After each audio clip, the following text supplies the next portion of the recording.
Session title: Becoming a Workforce of Everyday Scientists, Setting the Stage. Hi, I'm Andy Yost, an attorney with the Children's Bureau's Capacity Building Center for Courts, and I'm here with my colleague, Dr. Dana Weiner, Child Welfare Policy Researcher at Chapin Hall at the University of Chicago. And we're here today to introduce to you the topic of being an everyday scientist. These are two words that you might not hear that often in your normal day-to-day life, everyday and scientist. Normally when we think about science or scientists, they're sort of austere folks, maybe not the kind of person you want to have at a Christmas party. They're often some laboratory together, dressed in stark white outfits, and they're cooking up very kind of closed system experiments that give us interesting insights but are maybe hard to replicate in the quote-unquote real world. What we'd like to talk to you today about is the idea of being an everyday scientist. That is, bringing the scientific method out of the laboratory and into our professional environment. To get a sense of what that actually means, being an everyday scientist, we're going to hear from Dr. Dana Weiner. So we think an everyday scientist is someone who is naturally curious about who they're serving, what that population needs, what interventions might be helpful, and why those things might work or not work. We also think an everyday scientist is resourceful and creative in thinking about what data and information and methods might be available to them to answer some of those questions. And third, we think everyday scientists are experimentally minded, willing to take risks and test theories, and possibly learn some unexpected things. So the person that you just described, to me, sounds like a pretty intelligent person. And in some ways, it might even sound intimidating to say, oh, I need to cultivate inquiry inside myself. But as I listen to you talk, what I actually think I heard you say is we do this just in our normal lives. So for example, let's say I'm gardening and I have some tomato plants that just won't grow, or the tomatoes are green but they won't turn red. The everyday scientist in me says, well, why aren't they turning red, right? What's the problem that I have in front of me? And then I start to hypothesize ideas about why they might not be turning red. Maybe they're getting too much water. Maybe they're getting too little water. Maybe there's some bugs that are eating them before they have a chance to turn red. The point is that I have a number of theories about what might actually be causing the problem. Those are the first couple steps in a scientific method. Third, I might say to myself, well, I'm going to do something about it, right? I'm going to spray, I won't actually, my tomatoes are going to be delicious, but someone might spray pesticides on their tomatoes, or they might water them more, water them less. In other words, they have an intervention and they see whether or not what they do actually affects the change that they want. And then of course they watch to see whether or not the tomatoes actually turn red. So there's this kind of evaluation of whether or not your intervention actually worked. Exactly. So if this sounds good or interesting, how can people become everyday scientists? And we've talked a lot about this and how people might kind of evolve to be everyday scientists. So some of the things we've talked about are this idea of cultivating inquiry, thinking in terms of questions and articulating those questions and making them explicit so that you can go about answering them. So developing questions that can be answered using data and evidence, identifying reliable and valid data sources that can be put to answering those questions, and also understanding the potential action implications of what you might learn. So one of the questions we often pose as researchers is, what would you do if you knew? Some of the questions we have are just for curiosity's sake, but in our systems we really care about the questions that have implications for action. So we've painted a picture for you of the austere scientist in a laboratory and also kind of the mundane scientist in their backyard garden. And what I'm hearing you describe is sort of a professional space in between those two things. So there is a way to be a bit more rigorous than the everyday gardener, but maybe a little less rigorous than the professional scientist. So what might that look like in a professional context? Let's imagine, just for the sake of the conversation, that you're an attorney, that you're a children's attorney. And you have concerns that in your jurisdiction, or maybe even just in your own courtroom, the voices of children are not being heard. What would you do as an everyday scientist to evaluate whether or not that's a problem and then do something about that problem? Well, the first thing that you'd want to do is decide whether or not the data lines up with the problem that you think is actually going on. And that doesn't have to be anything highly technical or sophisticated. Just get out a piece of paper, a tally sheet. Every time you go into court, write down the day that you're in court and whether or not your child client was present or a child client was present, and if they were, whether or not the judge asked them what they thought, whether or not their voice was heard. And pretty soon what you'll see is that you have a rough and ready set of data that you can use to determine whether or not your theory actually lines up with what's happening in practice. Now let's imagine that it is the case that children's voices are not being heard in your jurisdiction or in your particular courtroom. What's the everyday scientist do next? Well, they come up with an intervention. They come up with some idea or some strategy that they might implement to affect the change that they want. So in this case, you could do a couple of things. You could either make sure that each time you come to court, you're prepared to articulate what the child's client wishes are, or you could actually bring the kid to court if it's appropriate. And then watch and see what happens. This is the next step in the everyday scientific method. Watch and see what happens. Does the judge address the child client? Does the judge make different decisions based on the fact that the child client was there? How do the other parties' behavior change? So the idea is that you watch to see whether or not any change actually happens as a result of your intervention. And of course, whether it does or doesn't is going to matter, and you can adapt or tinker with your intervention to try to get the change that you want. But that's just an example of kind of being in between the rigorous sense of science that we normally think of and maybe the looser sense of science that we were thinking of as gardeners. Absolutely. And what Andy's just described is a plan, do, study, act cycle, which is a small test of change that you can incorporate into your everyday work or everyday life.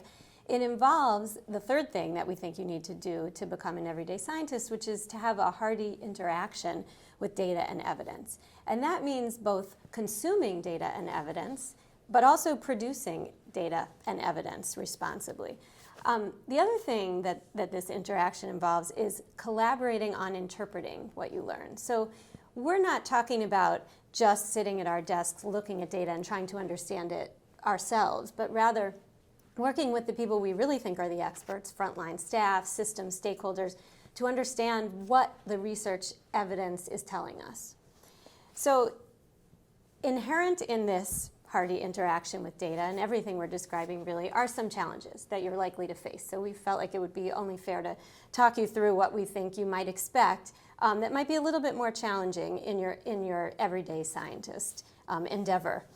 The first of those is that you might learn some unexpected things. The data might disagree with your own beliefs, values, experience, or your understanding of the situation. And that willingness to kind of be challenged and to trust reliable and valid data and to potentially change direction based on something new that you learn is part of this process of engaging with data and evidence. Even if the data that you have is not disagreeable, in other words, if the data does confirm what you think is the case, it may be the case that the data you have, despite its strength, isn't clean data or comprehensive data. In other words, it has gaps. Every data set is going to reveal some truth and at the same time conceal some truth.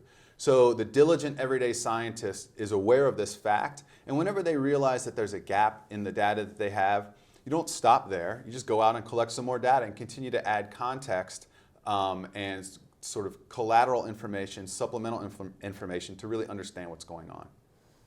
Absolutely. And the word that's coming to mind is patience. I think this everyday scientist thing requires a lot of patience. Also because we work in big, complicated systems.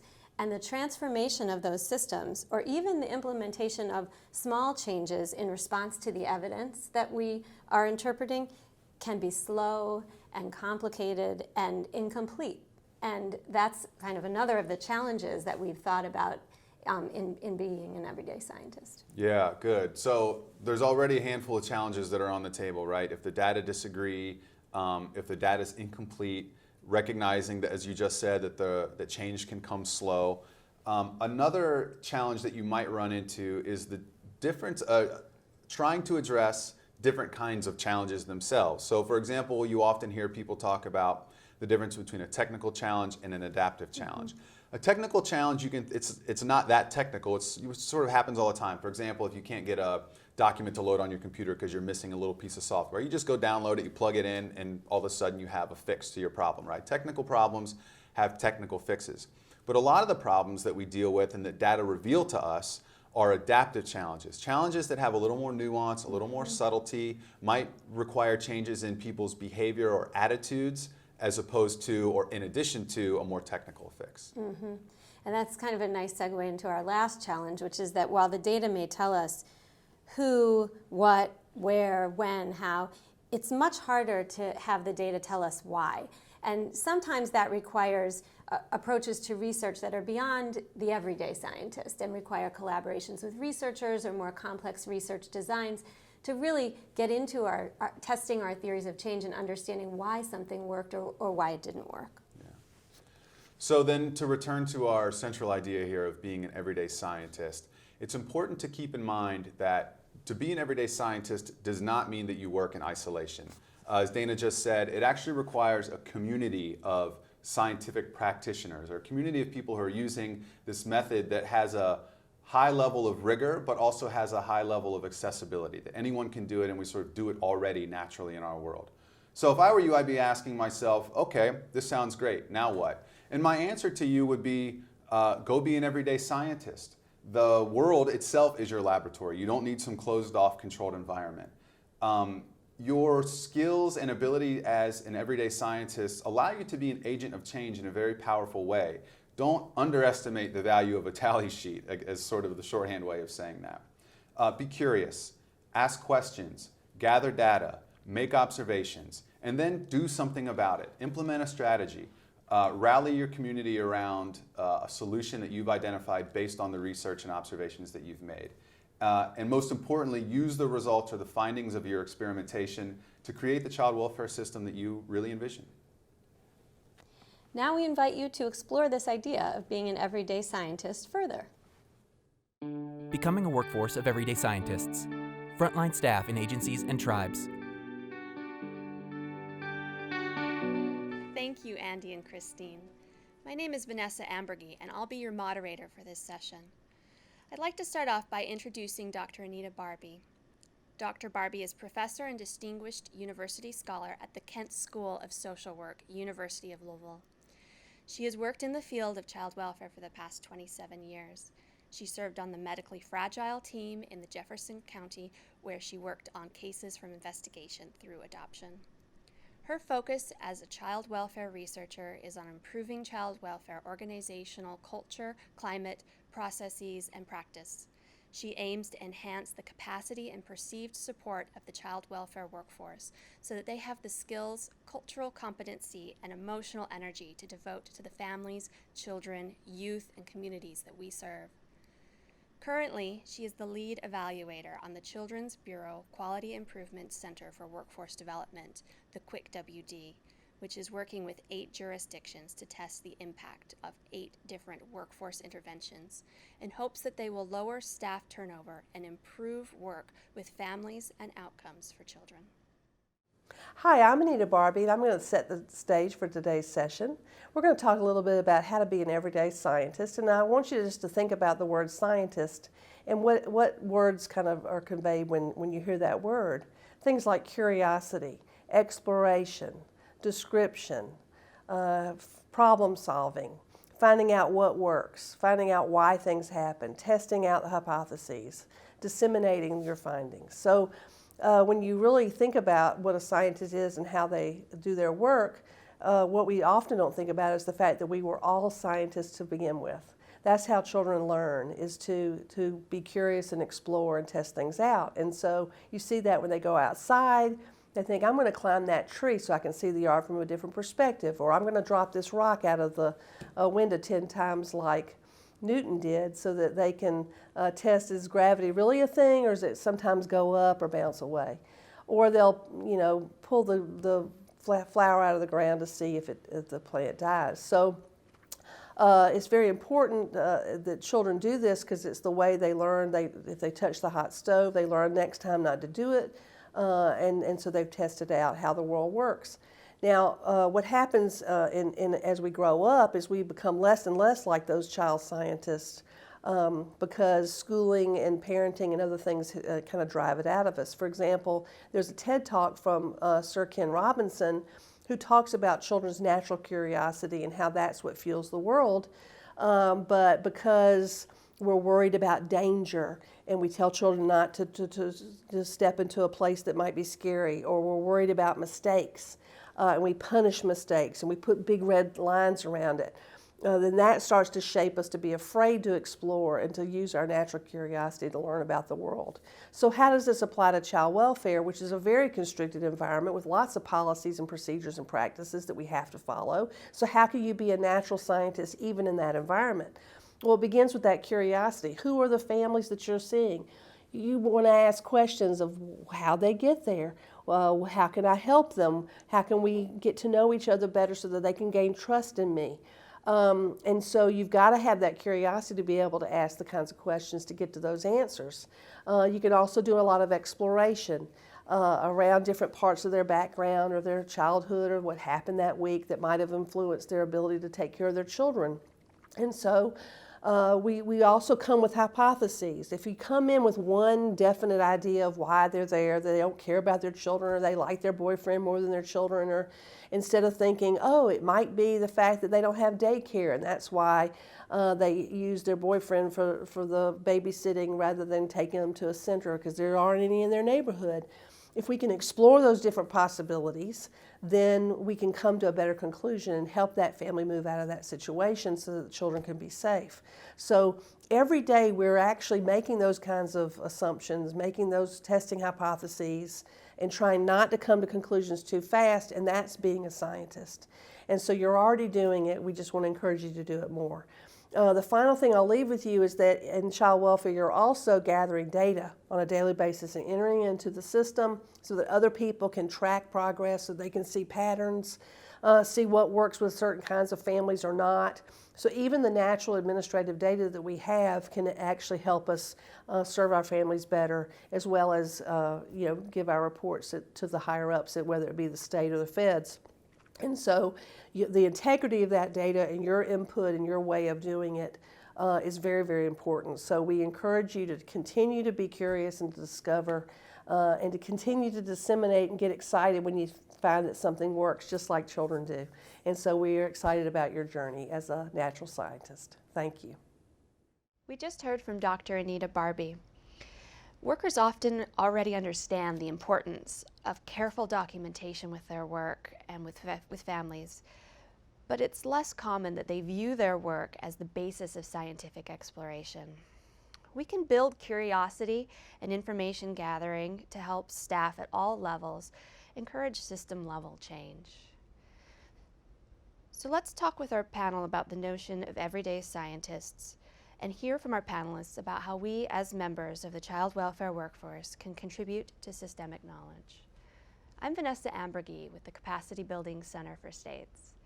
With me, I have Elisa Lee, currently the Indian Child Welfare Administrator for Utah's Division of Child and Family Services. She also serves as the Native American Liaison for the Utah Department of Human Services.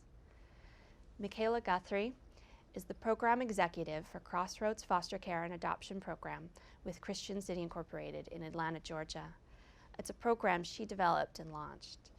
As a former foster youth and licensed professional social worker, Michaela has been involved in various panels and trainings on topics in child welfare.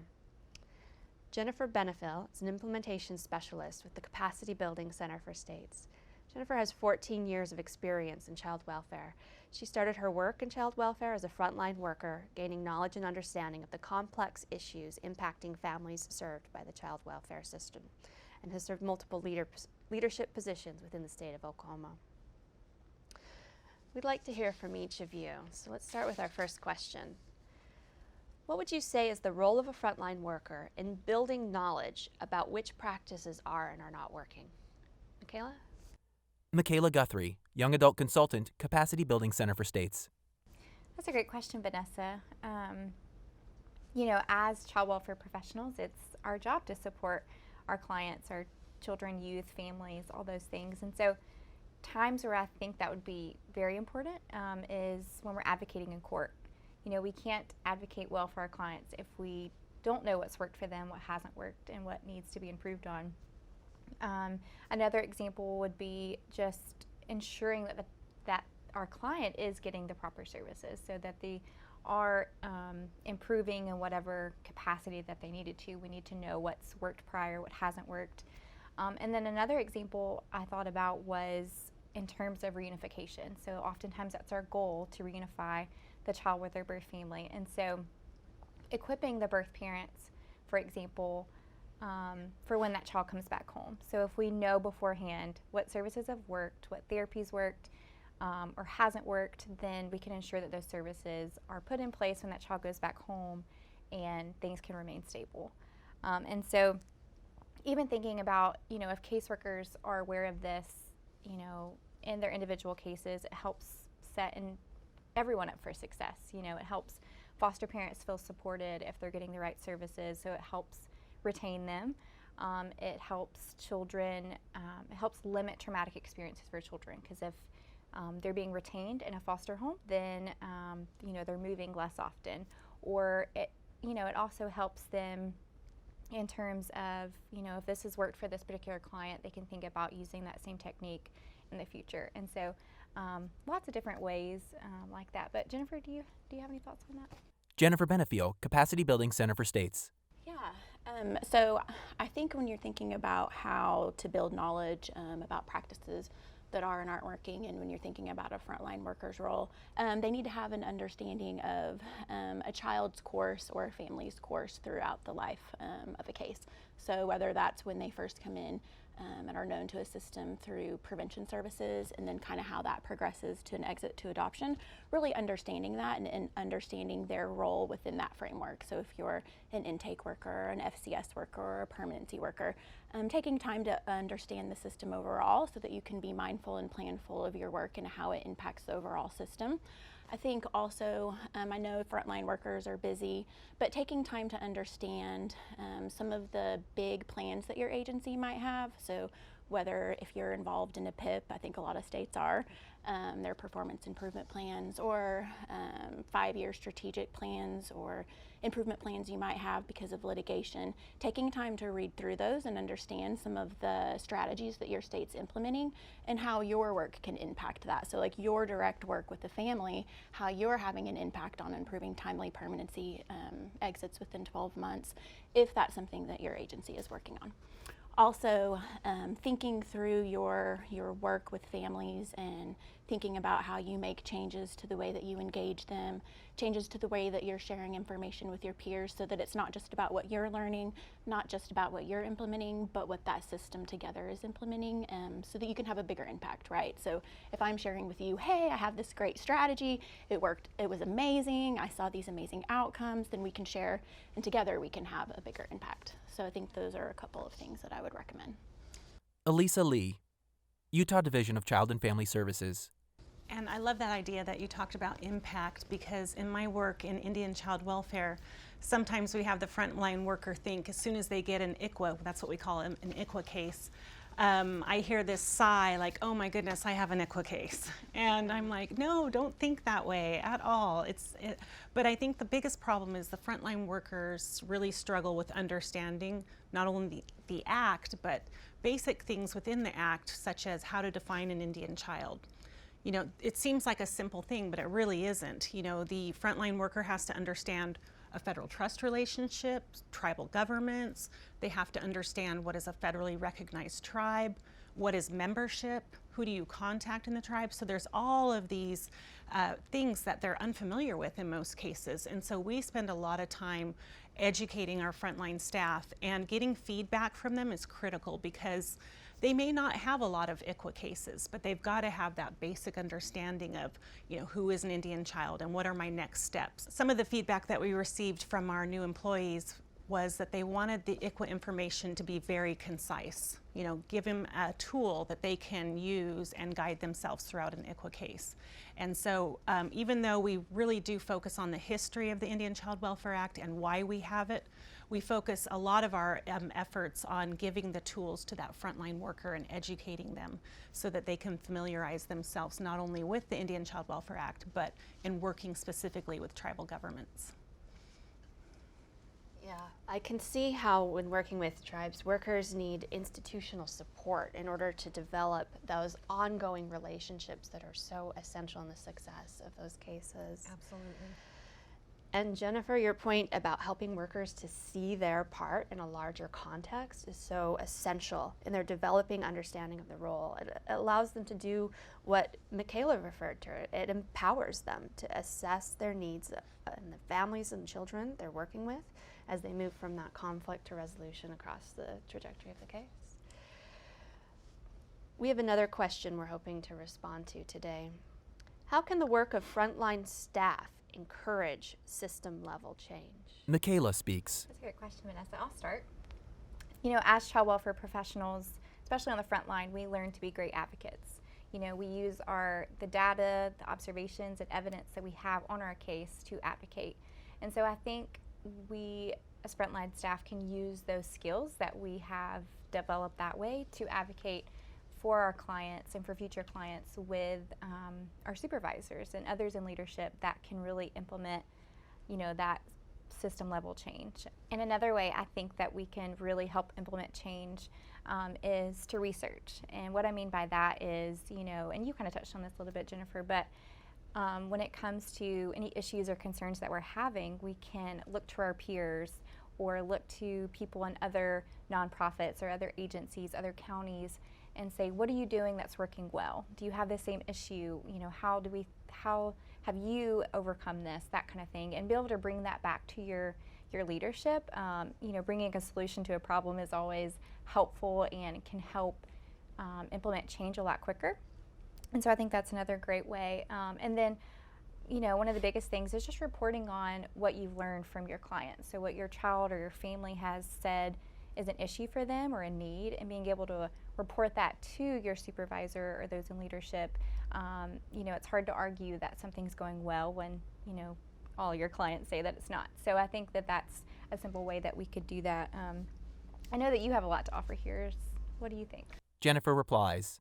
Yeah, so I think those are good points. And I think I'm going to build just a little bit on what you were talking about regarding communication and how we really share feedback about what is and isn't working. Because I think when you think about how frontline staff can encourage system level change, it's really, you know, them being able to communicate on the ground the work that they're doing, the improvement efforts that they're implementing, and be able to have that communication back up so that that information can be used to make changes or, you know, micro adjustments along the way to what the system in general is doing. So I think one specific example of that I would encourage frontline staff and, you know, the people joining us today virtually to do is think about the formalized mechanisms that your agency has in place already to provide feedback. And some of them, you know, we get a survey. I know when I was a frontline worker, I'd get a survey and I'm like, oh, I don't really have time for this. But if you take time to provide good quality information through mechanisms that your agency already has in place, like surveys, then that information can be used to impact system level change, right? Because they're not just asking because it's fun to spend a lot of time developing surveys, right? It's because they want their specific information that the agency is looking to gather, and they want to use that in decision making. I think also if your agency has like email links, kind of like Ask Ed, where you can drop in your feedback, sometimes listening sessions or focus groups.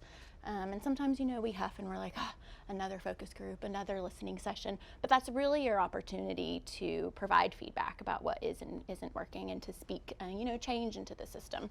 So making sure to be thoughtful about the information that you're sharing and to really take advantage of it, I think I would say is really important and one way that you can encourage system level change.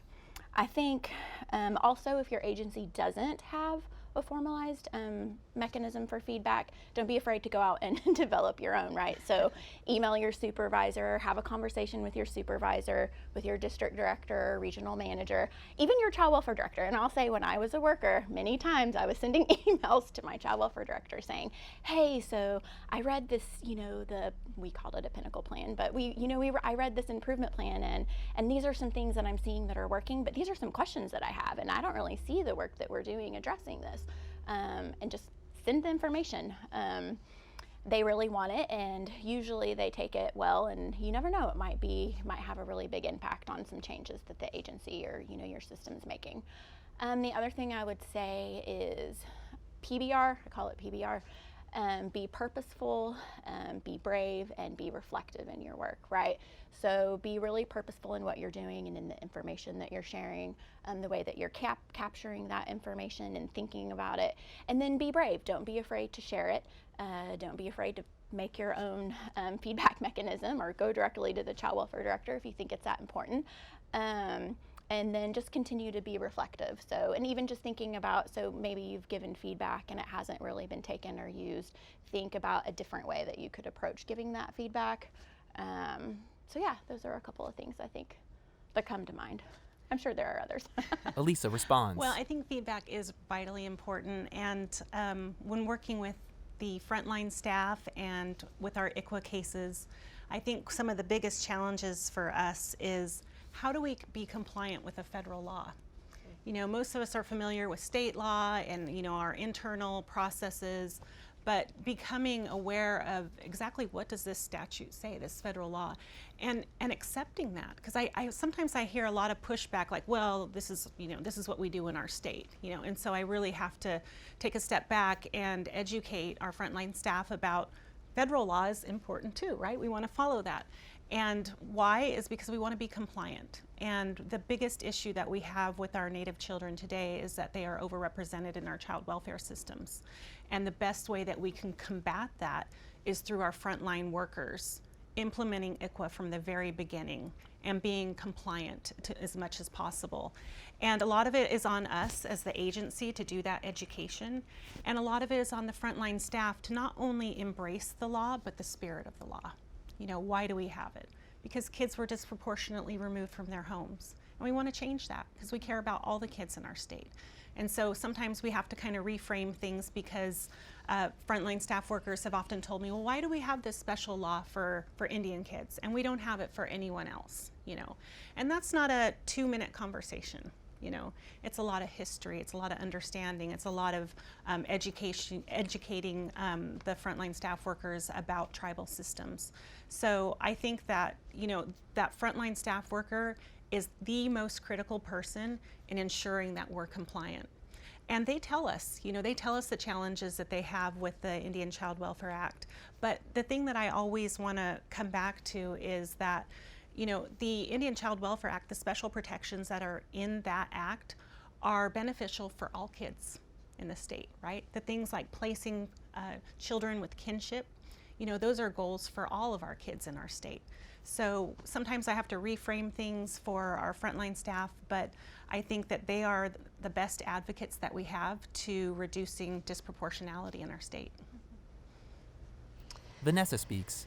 Yes, and sometimes knowing the place that workers are inputting that data and the information that they're getting from their leaders, it may be reinforcing some of what they're doing, and we need to give them the support that they need in order to work with their families and learn from their families.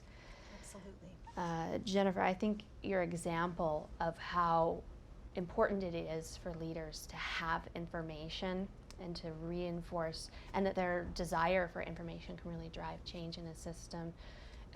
It really shows how that conversation needs to flow both up and down within the system. Yep, and Michaela, you're absolutely right that workers know most about the needs of families, and we need to listen to them.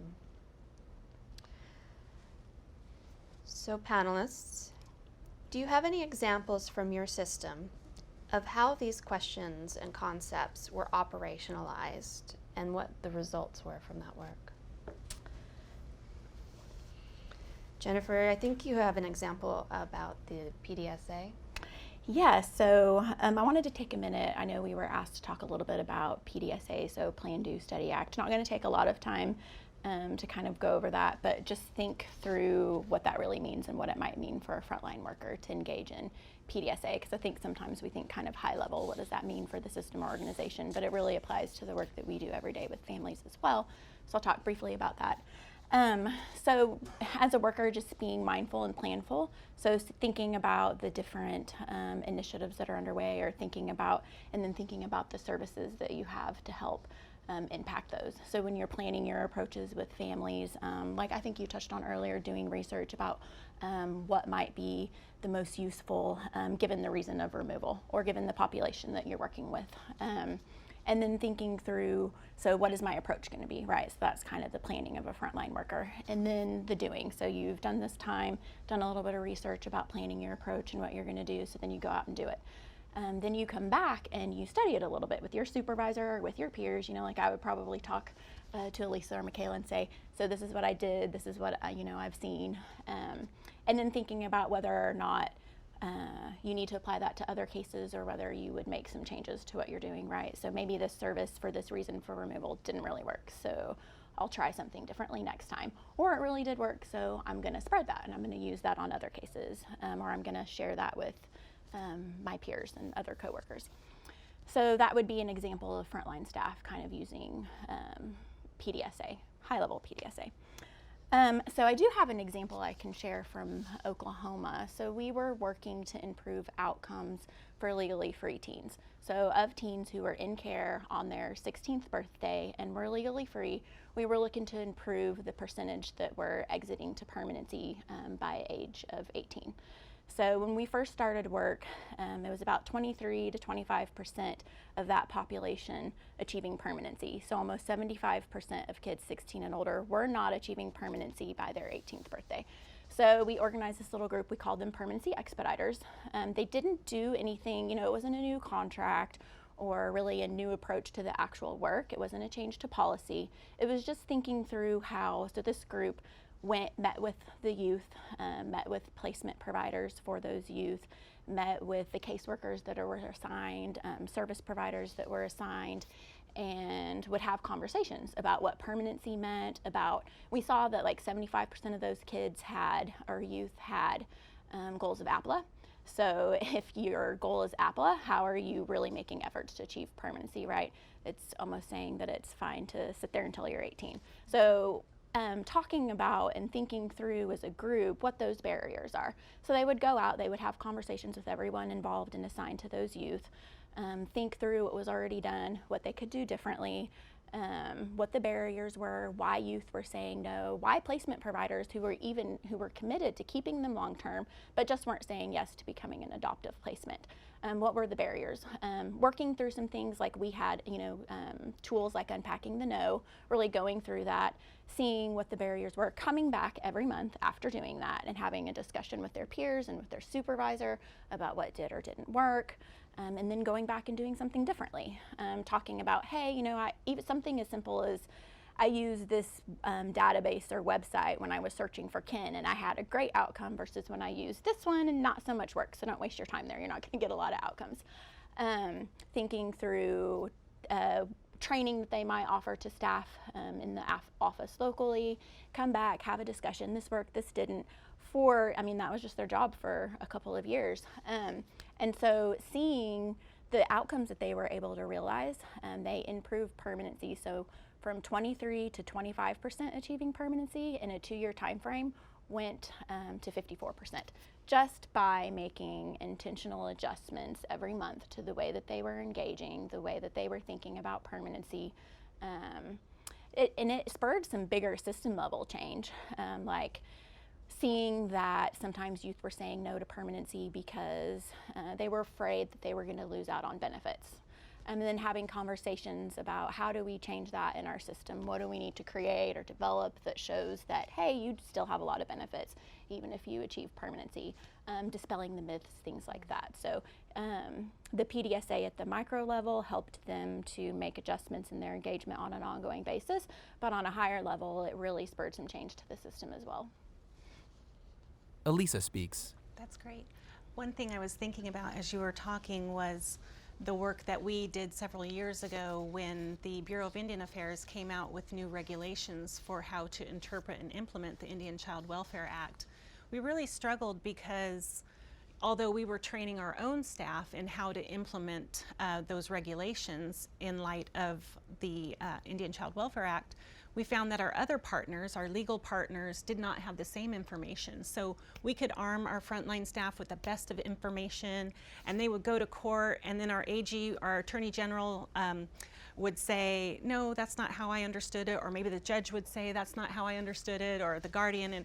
And so even though we did the best effort that we could to educate them and arm them with that education, they were hitting barriers. So in partnering with our court improvement program, we took that approach where we planned, studied, we did something about it, and we acted. And what we did was we realized that we needed to train our whole state.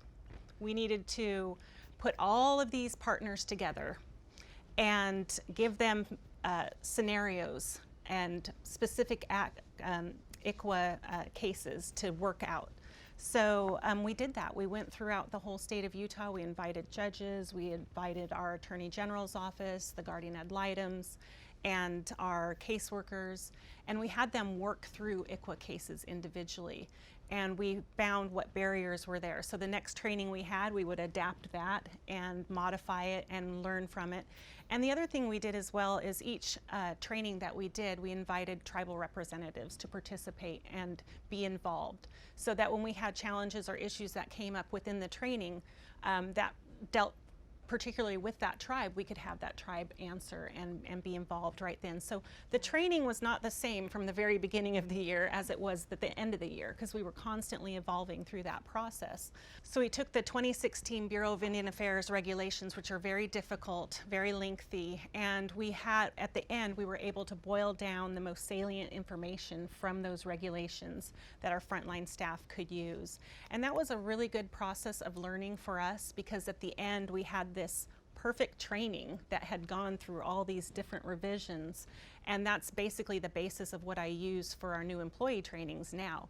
I took that information. So it was a really helpful process that we went through, and I think the most important part was that we engaged our partners. You know, it wasn't just this one view of the division, how the division saw it, but we were able to bring our partners along with us and educate them in that process. And what that has done for us is that has increased the amount of identification of Indian cases early on in our case. So we had struggled with having cases that later on, like we're moving to termination or adoption, and they finally realized, oh, this is an ICWA case, and they started treating it as an ICWA case later on. We didn't want that at all. We wanted to really educate our workers as to identifying those ICWA cases from the very beginning, so that we reduce delays for these particular cases in our system. Michaela answers. Those are wonderful examples. Another way that frontline staff, or just another important thing, is thinking about feedback and documentation and how that needs to be entered correctly and timely. And if those are not priorities for staff, then change is going to be delayed.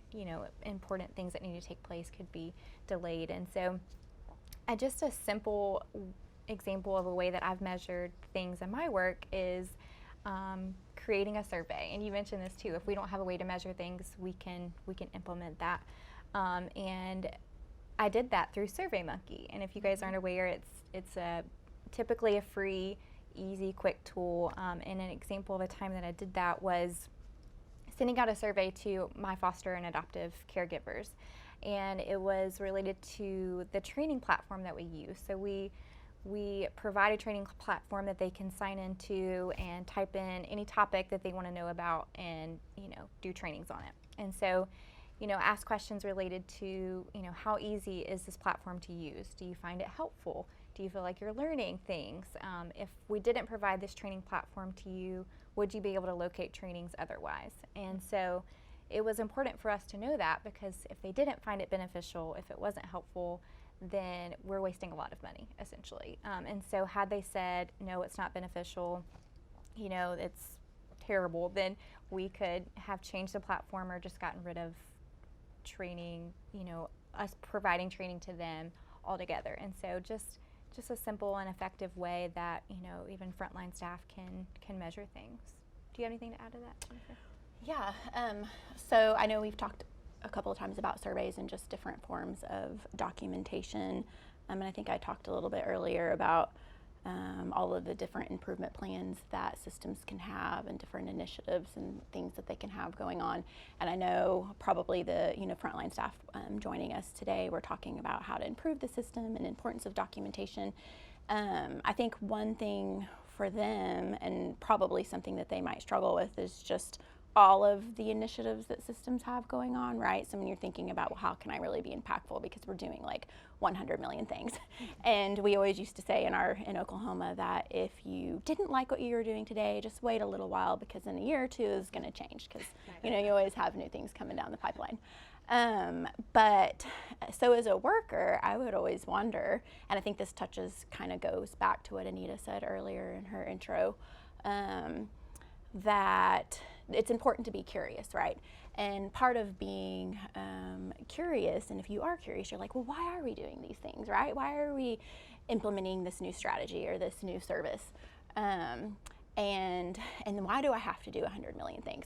So I think, can you think what my answer would be, like, about how they can have an impact on the million things that are coming down the pipe, and how frontline workers can have an impact on making the right things happen? Anybody guess? I think I would say that documentation, right? It's one of the last things that you think about doing. Documenting. I'm going to sit down and I'm going to document for a few hours, right? Mm-hmm.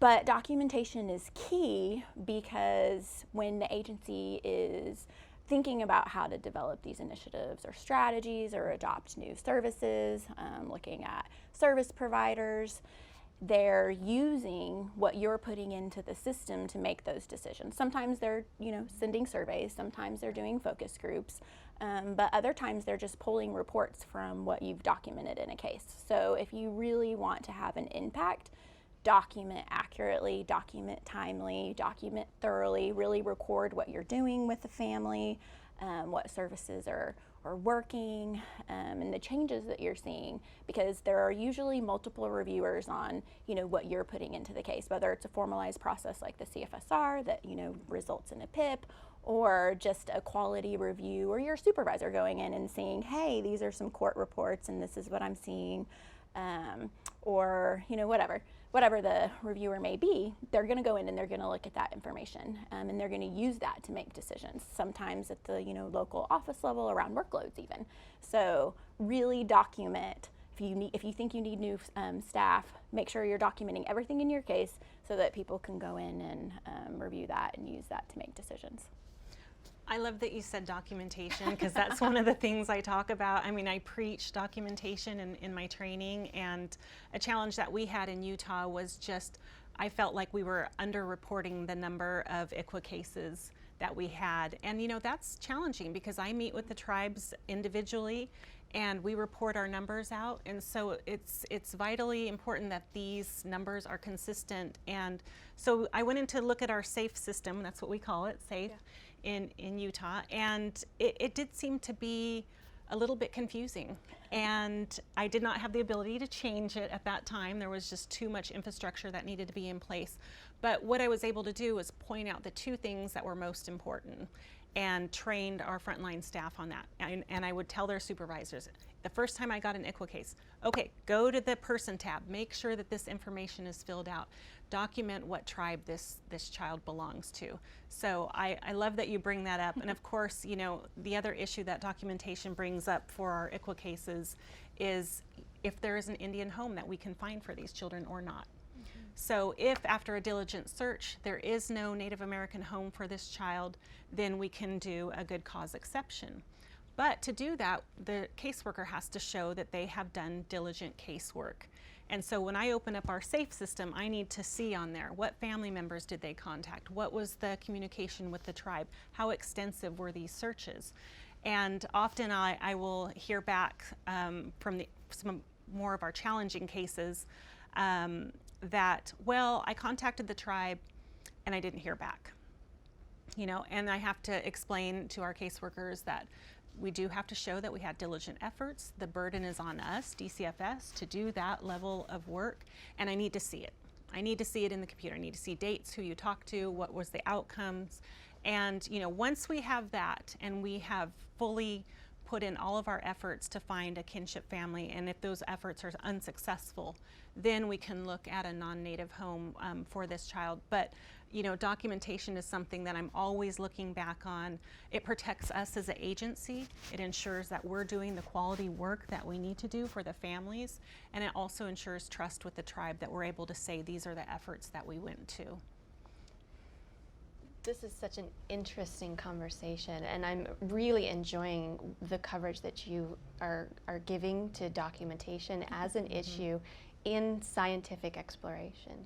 And I think this really speaks to what Dr. Anita Barbie went through in her session as well, is that when you're looking at workers, they don't naturally see that connection between the information that they're having to document and what feels like paperwork, and the communication of that information up to the leadership level where decisions are being made.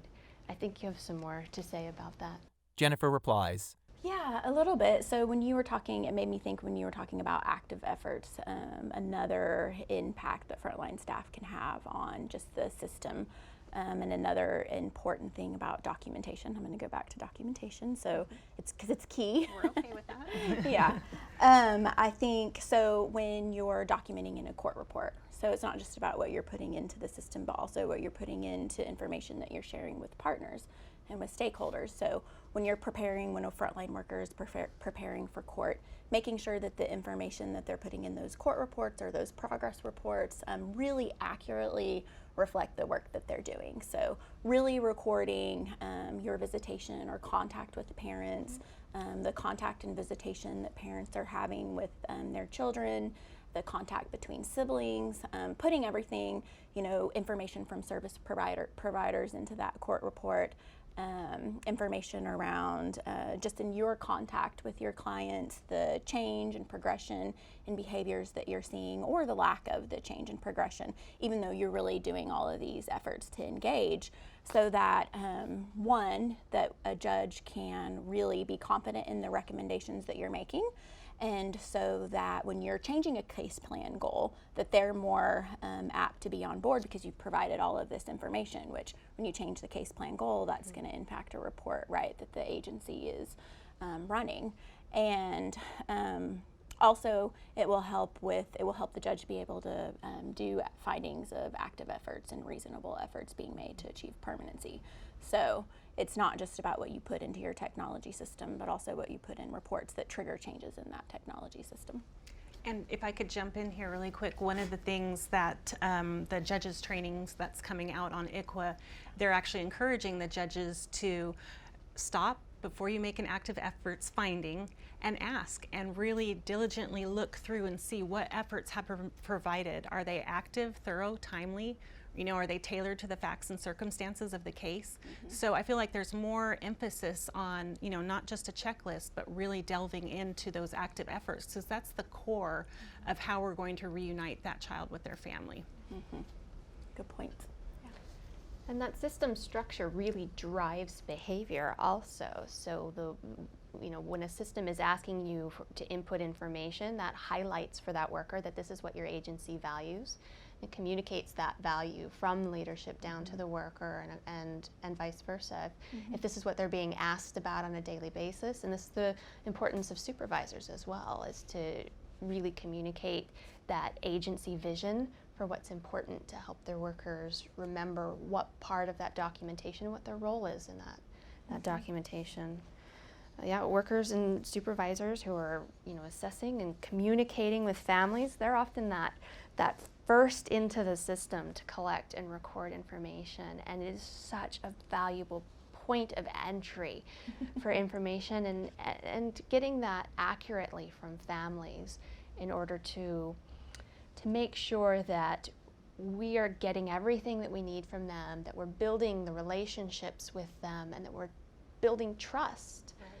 Not just with families, but throughout systems and with our partners, getting that information back out to partners and up to leadership in order to make the best decisions for the system.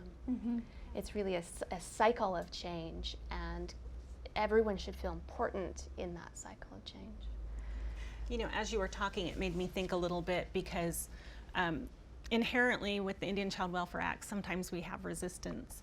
And it's been so nice to have our leadership actually send information down to all of our staff saying ICWA is a priority. For Utah, we are supporting ICWA. And likewise with our Attorney General's office, the same thing. He was able to send out to his staff and support ICWA. So everyone knows from top level down, this is our priority. We're going to not only, practice good efforts in implementing ICWA, but we're also going to live by the spirit of the law too. So it's been nice to have that level of support. Are there any last thoughts as we're wrapping up our discussion today?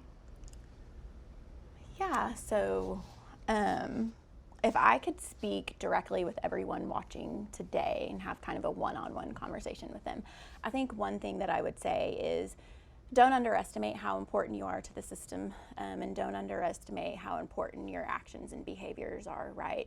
Yeah. Really take time to be purposeful. Like I said earlier, be purposeful, be brave, and be reflective about your work.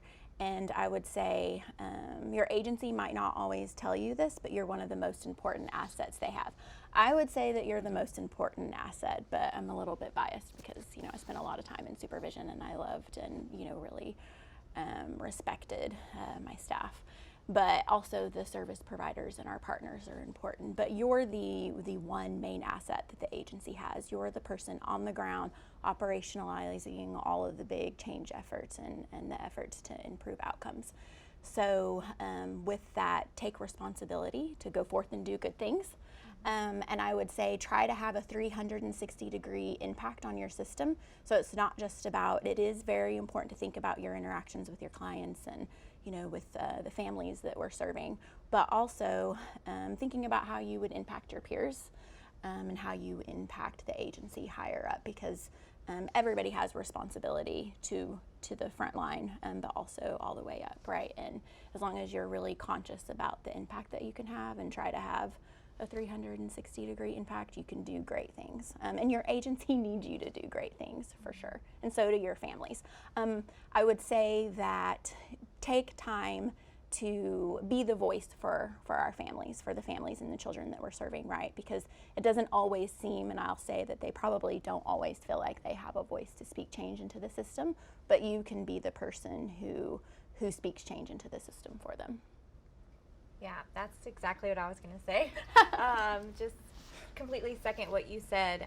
If I could speak to everyone watching, it would be that, aside from the clients themselves, you are the expert on the case. And, your voice is so important. So feel brave and feel empowered and advocate for them, because, you are that voice for your client who, feels like they don't have a voice or really don't have a voice. And so just really important to speak up and be that voice for them. Thank you for those thoughts. Elisa, can you add a final thought? I just want to talk a little bit about what tribal child welfare workers could do. As an elected official of my own tribe, I'm the vice chairwoman of the Fort Independence tribe in California. I've struggled often with meeting our tribal governmental roles and balancing that with our child welfare needs. We really do not have child welfare staff dedicated, so it's always an ongoing challenge. So I would say for our tribal child welfare workers that they really work with their tribal elected leaders and convey to them the extent of the work that you're doing with the families. And in particular with the families, I think it's important that we know as tribal members that we've gone through historical trauma, intergenerational trauma, often poverty. And we have a lot of barriers that we have to work through. And so these families need our constant help. They need to be engaged. We need to be providing the services to help them heal and help our communities heal.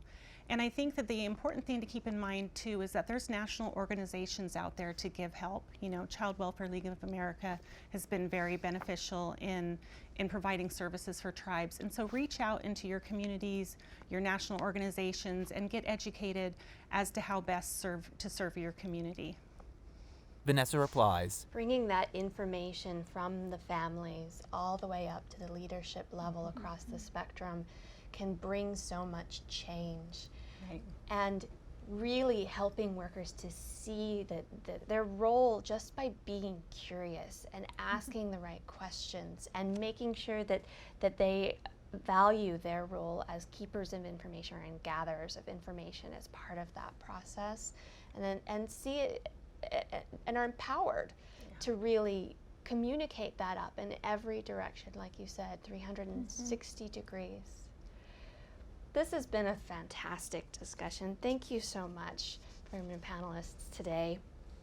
And thank you for joining us in this session. We look forward to seeing you in the next session. Logo for the Child Welfare Virtual Expo. Child Welfare Virtual Expo. This video was developed for the Child Welfare Virtual Expo by the Capacity Building Center for States and is sponsored by the Children's Bureau. Its content does not necessarily reflect the views and policies of the Children's Bureau.